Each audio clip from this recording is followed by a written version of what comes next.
ఆంధ్రప్రదేశ్లోనే ఒక పెద్ద సామ్రాజ్యాన్ని ఏర్పరచుకున్నటువంటి వ్యక్తి స్వర్గీయ రామోజీరావు గారు. ఆయనకి చిట్ ఫండ్ కంపెనీలు, మార్గదర్శి లాంటి ఫైనాన్షియర్స్ ఉన్నాయి. ఇప్పుడు నేను ప్రత్యేకంగా చెప్పదలుచుకున్నది ఏమిటంటే, సరే రామోజీరావు గారు రీసెంట్గానే స్వర్గస్థులయ్యారు, మరణించారు. వారి గురించి నేను క్రిటిసైజ్ చేస్తే లేదా ఉన్న వాస్తవాలు చెప్తే బాధపడేవాళ్ళు చాలామంది ఉండొచ్చు, వారికి సంబంధించిన వారు. కానీ వాస్తవాలను ప్రజలకు చెప్పవలసినటువంటి బాధ్యత నాకున్నదనే ఉద్దేశంతో మేము మాట్లాడుతున్నాం. ప్రధానంగా ఆయన ఏర్పరచుకున్నటువంటి ఆ సామ్రాజ్యం అవినీతి మీద ఏర్పరచుకున్నటువంటి సామ్రాజ్యం. ఎందుకు అవినీతి మీద ఏర్పరచుకున్న సమాజం అని చెప్తున్నానంటే, ఆయన అనేకమైన చట్టాలను ఉల్లంఘించారు. చట్టాలను ఉల్లంఘించి తన కంపెనీస్ని, తన చిట్ ఫండ్స్ని, తన ఫైనాన్స్ని కంటిన్యూ చేసుకుంటూ వచ్చారు. ఎప్పటి నుంచి చేసుకుంటూ వచ్చారు? 50 సంవత్సరాల నుంచి, 5 దశాబ్దాల నుంచి చేస్తూ వచ్చారు. కానీ ఎవరు ఆయన వెంక చూడలా. అనేక మంది ముఖ్యమంత్రులు ఈ ఆంధ్రప్రదేశ్ని, ఉమ్మడి రాష్ట్రాన్ని పరిపాలించిన వారు. ఆయన మీద కన్నెత్తి కూడా చూడనటువంటి అంశం.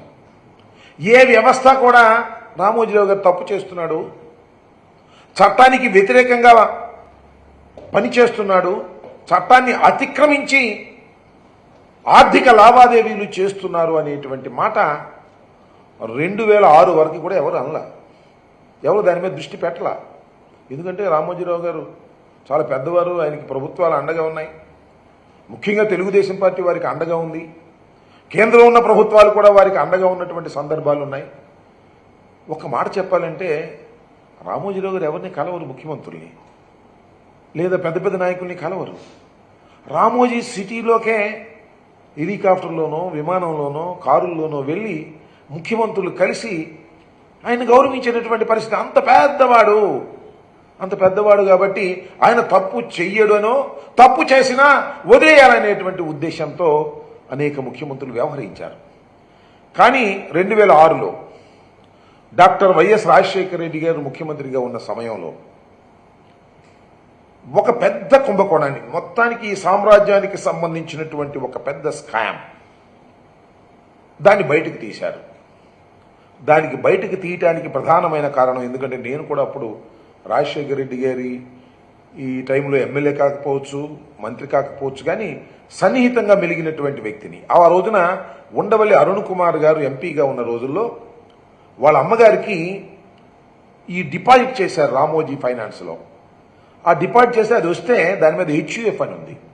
ఆయన చూసి హెచ్యుఎఫ్ ప్రకారం, ఎందుకంటే ఉండవల్లి అరుణ్ కుమార్ గారు కొద్దిగా చదువరి, చట్టాల గురించి బాగా తెలిసినటువంటి వ్యక్తి, నీతి నిజాయితీగా ఉండే వ్యక్తి కాబట్టి ఏంటి హెచ్యుఎఫ్ అనే దానికి ఆర్బీఐ చట్టం ప్రకారం హెచ్యుఎఫ్ అసలు ఫైనాన్స్ కలెక్ట్ చేయడానికి వీల్లేదు, డిపాజిట్లు వీలు చేయదు. సెక్షన్ 45S ప్రకారం ఎలా రామోజీరావు చేస్తున్నాడు అనే దాని మీద ఈ has given a complaint to the RBI. అక్కడ ప్రారంభమైంది. దానికి రాజశేఖర రెడ్డి గారు రక్షణ కల్పిస్తూ వచ్చారు. దాని మీద చాలా కోర్టులకు వెళ్లారు. రామోజీరావు గారి మీద కేసు వేసినట్టు ఆర్బీఐకి ఇస్తే దాన్ని కేసు రిజిస్టర్ చేయాల్సిన పరిస్థితి అనివార్యంగా వచ్చింది. ఆర్బీఐ చాలా స్పష్టంగా చెప్పింది, 45S ప్రకారం హెచ్యుఎఫ్ అంటే హిందూ అన్డివైడెడ్ ఫ్యామిలీ. ఏదైతే రామోజీరావు గారు ఇవాళ మార్గదర్శి ఫైనాన్స్ ద్వారా డిపాజిట్లు వసూలు చేస్తున్నారో అది చట్ట వ్యతిరేకం. దాని మీద ప్రభుత్వం, రాష్ట్ర ప్రభుత్వం యాక్షన్ తీసుకోవాలి అని ఆర్బీఐ చెప్పింది. చెప్పిన తర్వాత దాని మీద రంగాచారి కమిటీని ఒకదాన్ని వేశారు. దాని మీద రిపోర్ట్ తీసుకున్నారు. ఆ తర్వాత కృష్ణరాజు అనే స్పెషల్ ఆఫీసర్ను వేశారు. దాని మీద కూడా యాక్షన్ తీసుకోవడానికి ప్రయత్నం చేసిన సందర్భాల్లో రామోజీరావు గారు కోర్టులన్నీ ఆశ్రయించారు, స్టేలు కావాలని అడిగారు. ఏ కోర్టు స్టే ఇవ్వలేదు. దీని మీద యాక్షన్ తీసుకోవాలని చెప్పారు. నాకు తెలిసి ఈ ఉండవల్లి అరుణ్ కుమార్ గారి మీద కూడా పరువు నష్టం దావా వేశారు. 100 కోట్లకో 1000 కోట్లకో ఎంతకో పరువు నష్టం దావా కూడా ఉండవల్లి అరుణ్ కుమార్ గారి మీద వేసినటువంటి సందర్భం. ఎందుకు ఇవాళ ఈ విషయాన్ని మళ్ళా ప్రస్తావన చేస్తున్నాను అంటే, ఇది అలా ఇలా చాలా మెలికలు తిరుగుతూ వచ్చింది. తర్వాత రాజశేఖర రెడ్డి గారు మరణించారు. ప్రభుత్వాలు మారాయి, ఎవరు ఏమీ చూడలేదు. చివరికి ఏం జరిగిందంటే ఒక సందర్భంలో హైదరాబాద్లో ఉన్నటువంటి న్యాయస్థానం ఉంది కదా, మనకు ఉమ్మడి న్యాయస్థానం ఉండేది హైదరాబాద్లో. తర్వాత రాష్ట్రం విడిపోయిన తర్వాత ఇమీడియట్గా ఉమ్మడి రాజధాని ఉమ్మడి హైకోర్టు చీలిపోలేదు. దాన్ని ఏం చేశారంటే 2018 డిసెంబర్ 31న రెండుగా చీలిపోయింది. 31వ తారీఖున చట్టం ప్రకారం. ఆ చివరి రోజున ఏదైతే రామోజీరావు గారి మీద అప్పుడు రాజశేఖర రెడ్డి గారు ఉన్నప్పుడు కేసు పెట్టారో ఆ కేసును అనేక సందర్భాల్లో స్టేలు తీసుకురావడానికి కొట్టివేయడానికి ప్రయత్నం చేసినా న్యాయస్థానాలు అంగీకరించలేదు. ఆ రోజున మాత్రం ఈ కేసును కొట్టివేయమని చెప్పేసి, క్వాష్ చేయమని చెప్పేసి రామోజీరావు గారు పిటిషన్ పెట్టారు. అప్పుడు ఆంధ్రప్రదేశ్ విడిపోయినా ఆంధ్రప్రదేశ్ ప్రభుత్వానికి నోటీసు రాలేదు. కేవలం తెలంగాణ కోర్టుకు మాత్రం నోటీస్ ఇచ్చారు. ఇది కాస్త చాలా జాగ్రత్తగా నోటీస్ ఇచ్చారు, విన్నారు, అదే రోజున కేసు కొట్టేశారు. చిత్రం, చాలా చిత్రమైనటువంటి విషయం. న్యాయ వ్యవస్థలోనే చాలా చిత్రమైనటువంటి అంశం ఏమిటంటే ఒకే రోజు వాదనని రామోజీరావు గారు కేసుని కొట్టివేయటం జరిగింది అని చెప్పేటటువంటి ప్రయత్నం చేశారు. కేసు కొట్టేశారు. ఎవరికి తెలియదు, ఈనాడులో రాలేదు, ఏ పేపర్లో రాలేదు, ఎవరికి తెలియదు. పబ్లిక్ కోర్టులో జరిగింది.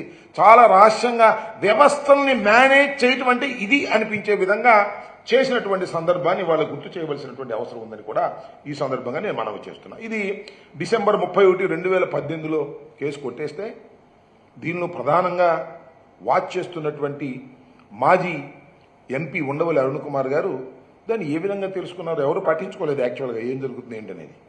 దాన్ని మళ్ళీ డిసెంబర్ 19-16 2019లో అంటే సుమారుగా సంవత్సరం తర్వాత అరే ఈ కేసు ఎలా కొట్టేశారు, ఎందుకు ఇలా జరిగింది అని ఎంక్వైరీ చేసి మళ్ళా డిసెంబర్ 16, 2019లో ఈ కొట్టేయటం అన్యాయం అని చెప్పేసి, ఎందుకంటే హైకోర్టులో కొట్టేశారు కదా, సుప్రీంకోర్టుకు వెళ్లారు.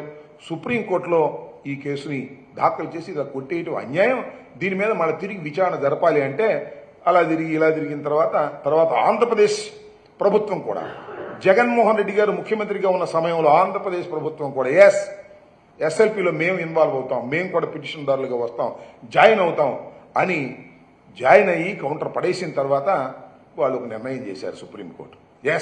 ఇది విచారణ అర్హత కలిగినటువంటి కేసు, లోయర్ కోర్టులో కొట్టివేయటం అనేది సమంజసం కాదు, దీన్ని మళ్ళా విచారించాలి అని తెలంగాణ హైకోర్టుకి మళ్ళీ తిరిగి పంపించారు. తిరిగి పంపించిన తర్వాత ఇప్పుడు మొన్న ఆగస్టు 15కు ముందు 13వ తారీఖున ఆర్బీఐ ఒక కౌంటర్ దాఖలు చేసింది.